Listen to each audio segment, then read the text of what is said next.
delighted to be here today to spend the day with the Northern Ireland 30 under 30 climate change makers, a really phenomenal group, and it's my privilege to spend the day with them talking about topics such as peak performance, personal health and well-being, improving and enhancing incredible team performance.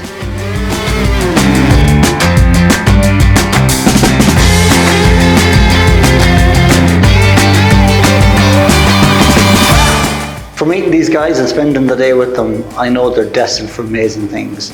Right now the world needs incredible people to stand up for what they believe in and stand up for what they know is right for people in this environment. This is an amazing group of people. They will make incredible changes. I really hope that they'll find these tools and resources really helpful, not just now or next week, but in the weeks and months ahead.